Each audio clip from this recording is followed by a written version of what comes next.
Salut tout le monde, je fais ma pub au début, comme ça c'est fait, abonnez-vous, mettez des pouces bleus, commentez si vous aimez mes vidéos, merci. Donc aujourd'hui on va parler de Flash. C'est une série américaine de 1990 en 22 épisodes de 45 minutes. Le premier lui dure 90 minutes. Créé par Danny Bilson qui a aussi fait The Sentinel et Viper, et Paul DeMeo qui a fait les mêmes choses que son pote. En France, elle fut diffusée sur TF1 du 2 septembre 1992 au 3 février 1993. Puis elle fut rediffusée l'année d'après sur M6 et plus tard sur Game One. Je vais pas refaire l'historique du perso et des comics, il y a plein de vidéos à son sujet sur YouTube, je vais me concentrer sur la série. Tout le monde doit la connaître, mais pour ceux qui vivent dans un igloo, je vais la raconter quand même. Donc c'est Barry Allen, un agent de la police scientifique qui a un accident dans son labo. Il est frappé par la foudre et suite à ça, il développe de super pouvoirs qui lui permettent de se déplacer très vite. Et il utilisera ses pouvoirs pour lutter contre le crime. Barry Allen, ou le Flash. Joué par John Wesley Shipp, le personnage est un mélange de pouvoirs des trois héros Flash, Barry Allen, Jay Garrick et Wally West.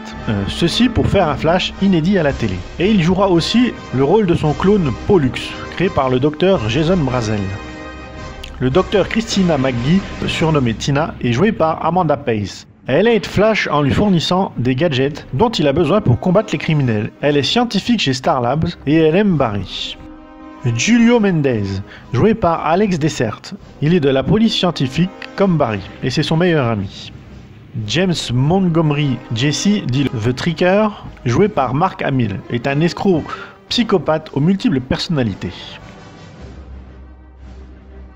La série a été annulée juste à cause de son budget trop élevé. Chaque épisode coûtait 1,6 million de dollars à produire.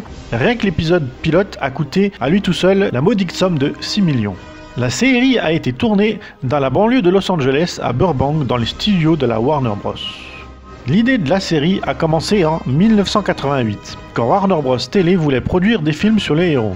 Danny Bilson et Paul DeMeo avaient prévu à la base d'utiliser plusieurs super-héros pour la série, mais ça n'a pas été retenu. Et c'est en 1990 que le directeur de la chaîne CBS relance l'idée, avec seulement Flash pour héros dans la série. L'épisode pilote a été fait seulement en 6 semaines, de mai à juin 1990. Il est écrit par Bilson et DeMeo, et les 125 effets spéciaux ont été finis qu'une semaine avant la diffusion en septembre 1990. Il y a eu 4 costumes en latex de Flash, créés par Robert Shorts et fabriqués par Stan Winston Studio. Ils étaient moulés à partir du corps de John Wesley Shipp, qui devait porter des sous-vêtements refroidis à l'eau pour supporter la chaleur de son costume. Et tout ça a coûté la petite somme de 100 000 $ au total. Il y a eu une grosse campagne publicitaire pour la série en Amérique. Ils ont diffusé des bandes annonces pendant des matchs de basket dans des parcs d'attractions. Ils ont fait de la pub dans des comics de DC et ont même mis des banderoles au bord des plages, ainsi que des pubs à la télé. Et la série était vendue comme le film de Batman de Tim Burton, sombre et mystérieux. Entre le pilote et le reste des épisodes de la série, l'appartement de Barry Allen change et devient bien plus grand. Flash ne tuera aucun de ses ennemis dans la série. Il les capture ou les assomme, comme son collègue Batman. Pas mal de guest stars sont passés dans cette série, dont les plus connus sont Jeffrey Combs, Jerry Ryan, Jonathan Bendis, Bryan Cranston, Mark Dacascos et évidemment Mark Hamill. Quelques épisodes ont été remontés en téléfilm et vendus en VHS. Il y en a eu 3. Le premier, le Flash, qui était simplement l'épisode pilote de 2 heures. Flash 2, La vengeance du Tricker, qui contient les épisodes 12 et 22 avec Mark Hamill, et le Flash 3, Deadly Nightshade, qui contient l'épisode 9, Le Spectre, et le 16, L'Imposteur. Il y a un comic spécial en 2 histoires qui est adapté de la série, en 76 pages, écrit par John Byrne et Mark Waid. Dans la nouvelle série Flash de 2014, on retrouve plusieurs clins d'œil à la vieille série. Elle fait même partie du multiverse de DC. John Wesley Shipp y joue le rôle du père, et Barry et d'autres acteurs font aussi partie du cast de cette série. 2 jeux sont sortis, un sur Game Boy en 1991, c'est un jeu de plateforme action classique. Un sur Master System en 1993, qui est à peu près pareil que l'autre, mais en couleur, évidemment.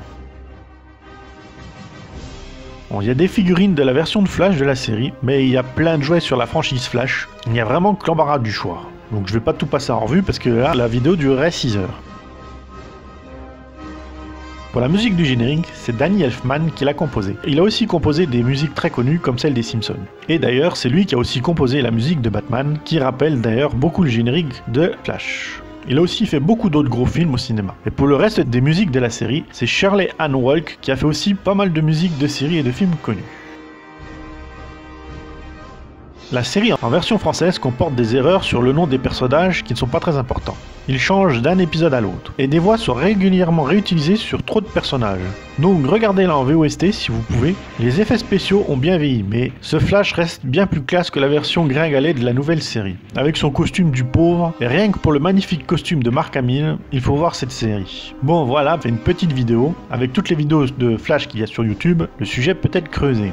N'oubliez pas de partager, de mettre des pouces bleus si vous avez aimé, abonnez-vous, allez voir mes autres vidéos, commentez. Allez, bye bye!